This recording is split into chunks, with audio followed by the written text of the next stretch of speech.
Luke here for Following Strength. We're joined by the Hurricane, Kane Francis. How are you, mate? Yeah, good. Thank you. How you doing? Yeah, I'm good. I'm good. I've got two working feet. How about you? I've got one really strong one and one really weak one. Fill us in, mate. What happened? So as everyone knows, I was just on my sort of comeback into the sport again with England's Strongest Man back in summer, and then sort of after England's that all went well. I had a last minute invite to a show over in Malta. Again, everything was going really well. Can't talk too much about results right now because we're not allowed to say placings or anything. But I ended up breaking my foot during a sumo wrestling match. So I had a couple months where they sort of thought everything was going to be okay, just put me in a boot and basically said, go home, rest and recover. Went for my last follow-up appointment thinking I'm going to get the all clear, go back to work, life goes back to normal. To then get told, actually, you need surgery, 3 to 6 months recovery. What the specialist surgeon told me was, if I don't have the surgery, I've probably got a 40% chance of recovery. Another thing you don't want to hear, where they're like, you're probably not going to ever be able to use the foot in the way you did again, because I had three broken bones.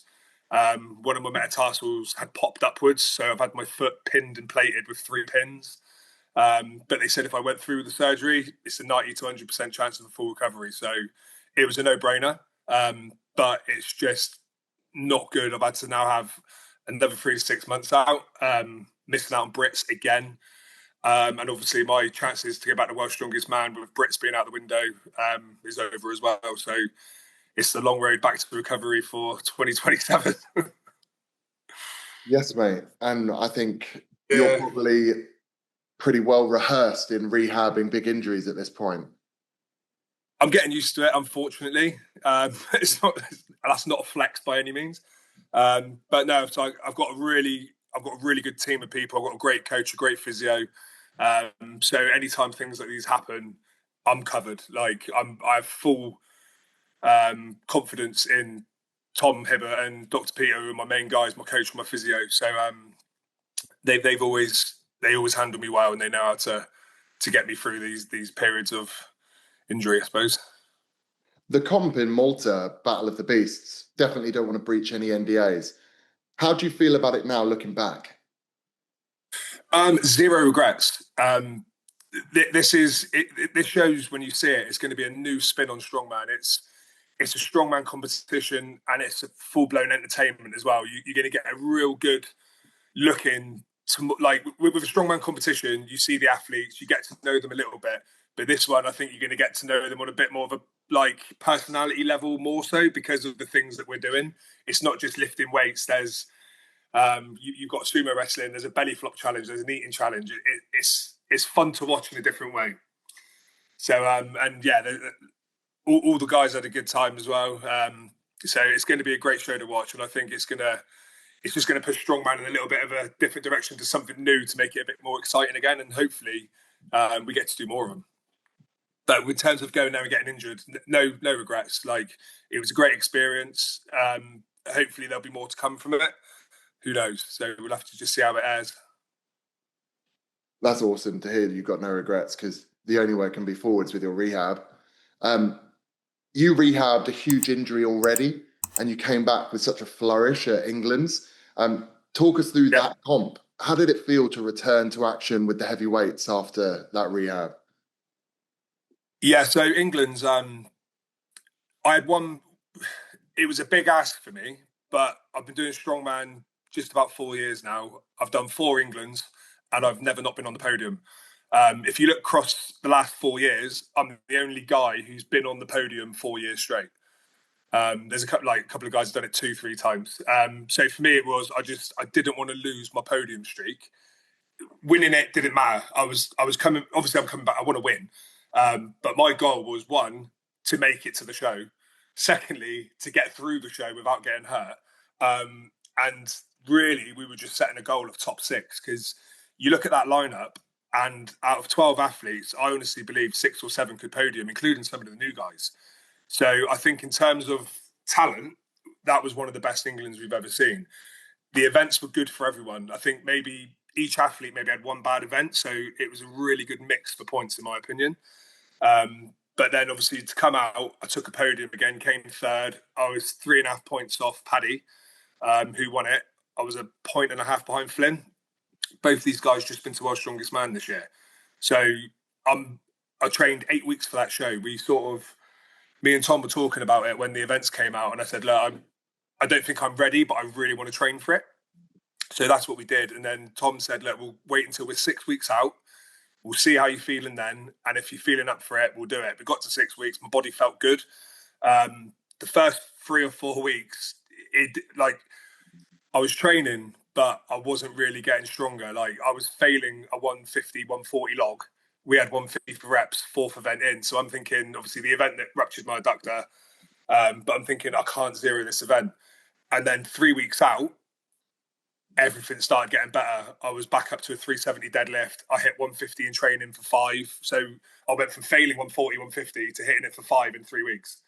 So then I thought, right, we're back in the game there. The rest of the events were good for me.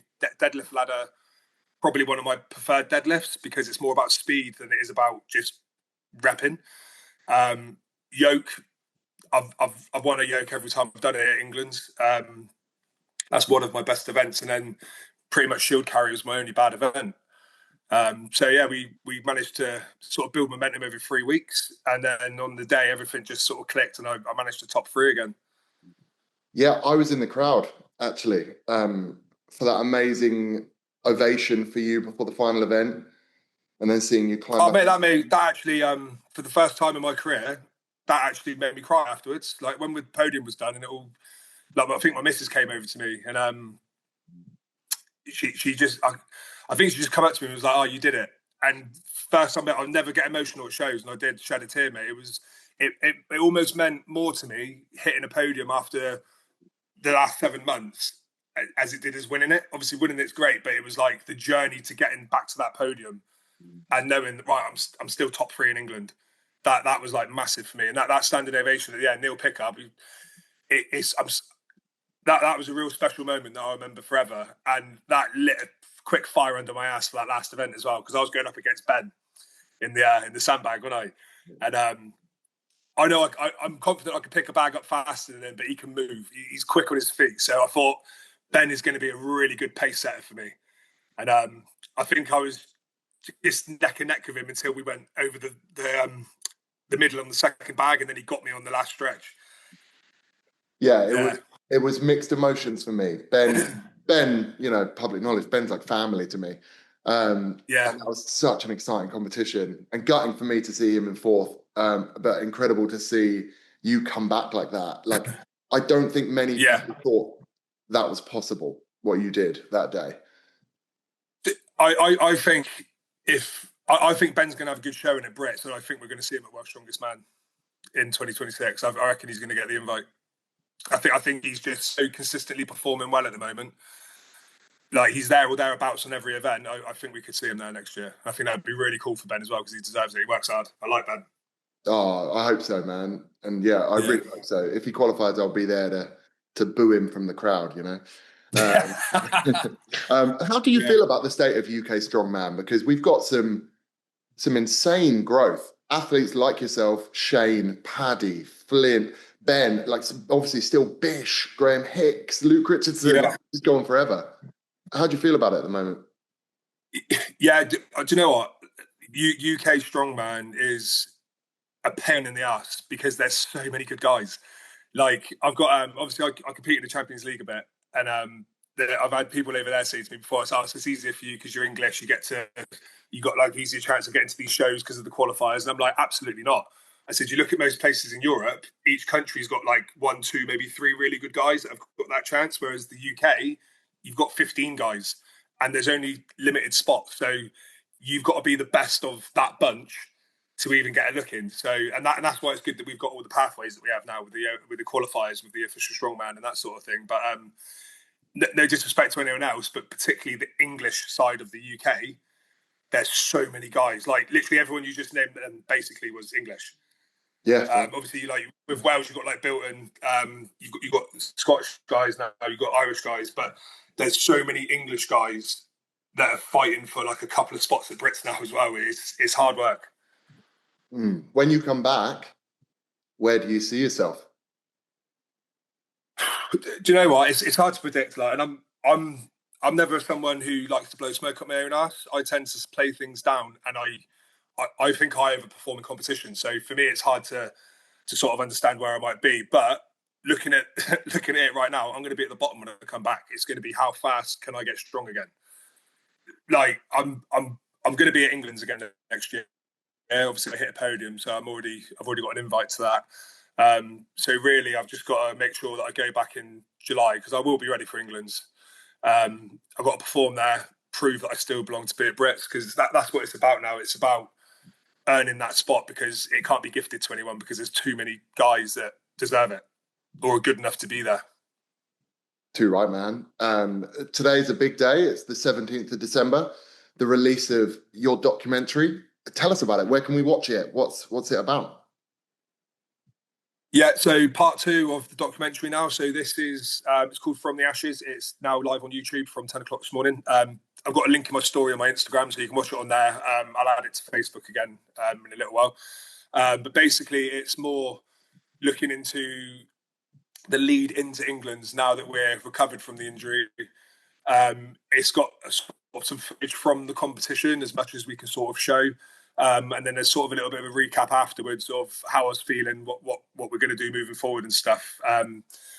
For those who don't know, it was produced by KME Media, which is a lad called Kai Edwards. He's an absolute superstar of a camera as well. So I'll give him a little plug. And if anyone ever's looking for any footage or work to be done, drop him a message on Instagram because he is brilliant.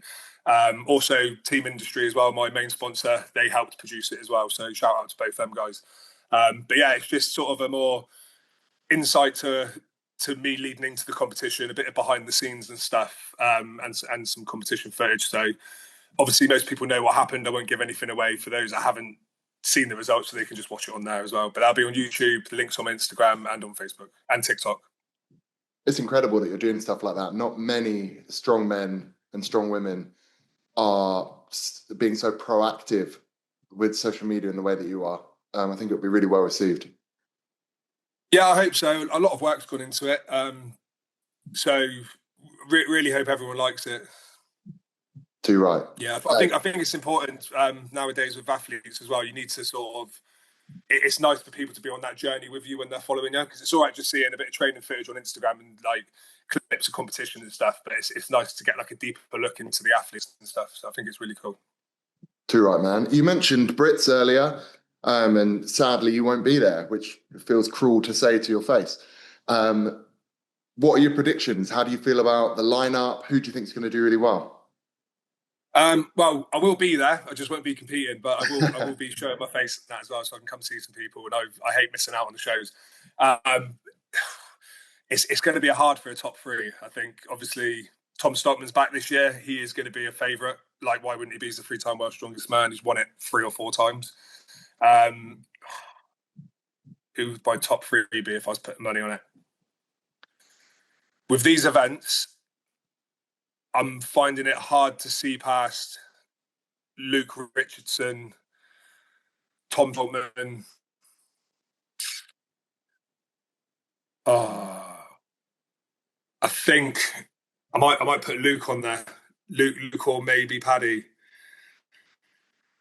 Because again, everyone's got good events, but I think a couple of guys might have a bogey event or something they might lose points on. So it's going to be really. Oh, but then you've got Bish as well and Hicksy. God, do you know it's hard, isn't it? Bish was Shane's secret pick. Yeah, Bish has got some really good events as well, and he's going to smoke the car walk. No, I'm going to go Richardson, Stoltman's, no particular order. I love it. I love a firm prediction, man. Yeah. Well, wrap us up, Kane. Okay. We're getting towards Christmas. What's your one wish to improve strongman in 2026? Do you know what? I think looking at some recent, maybe call it controversy, whatever. I think with the weight class athletes getting some decent prize money for what they do, with the open side of it, we get a lot more help than they do. When we go to shows, we all get paid. like obviously depending on where you place, there's help with things like hotels and stuff. So I think obviously there's so many of them, which obviously makes it harder. But I think for the weight class athletes to at least know in advance that they're going to get some prize money, because they still spend the money on the food, the money on the physio, the money on the training, the coaching, the traveling.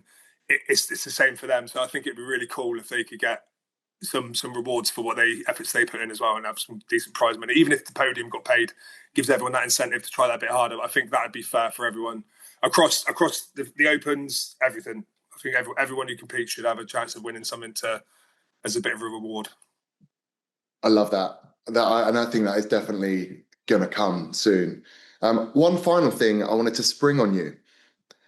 When we interviewed Flynn, and we haven't released that yet, Flynn talked about World's Strongest Man being a little bit of an anticlimax, going from competing in front of 8, 9, 10,000 at Brits and Europes and stuff to World's Strongest Man. As an experienced World's Strongest Man vet yourself, how do you feel about that as an athlete?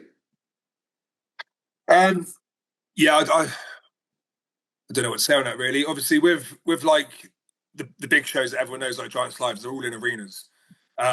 Obviously, in the UK, strongman is absolutely enormous as well. So we're always in packed out arenas, packed out shows and stuff. When you go to World's Strongest Man, you, well, for the example, when I did it in Myrtle Beach, the first year it was so busy that people were literally buying ladders and standing on ladders in the crowd so they could see. And then the second year, they've got bleachers and they were pretty much empty. There wasn't much there. So I can see what he means when he says anticlimactic, if he's talking in the sense of like you expect to go there and see thousands of people screaming at you like you do at the qualifier shows. It ain't quite like that. But World's Strongest Man is very different because it's a long day. You're doing 3 events in 12 hours. Like you've got time to go back to the hotel, have something to eat and a nap, and then come back for the next event. So it's run completely differently, and I'm guessing it is a show, isn't it? As much as it's probably a show before it's a competition, because without the show there ain't a competition. But I think I wouldn't say it's anticlimactic because it's the World's Strongest Man. What I will say is I think it's a pressure cooker for definite, because everyone's so eager just to make that final and do well. But yeah, I don't know. It's I found it like I don't think anyone's ever going to say, "Oh, I don't want to do World's Strongest Man." Put it that way, but it definitely is very different to what you would expect from like an arena show. It's really interesting just for us as fans to hear that insider Yeah, perspective on it. Kane, thank you so much for today, mate. Good luck with the recovery over Christmas. Maybe we can check in after Brits and see how your predictions went. yeah, definitely. I might even do a little thing with myself with top 3 in every event, see how close I can get to it, because I think it's going to be a really good show. There's Do, man. definitely going to be some points in the mix.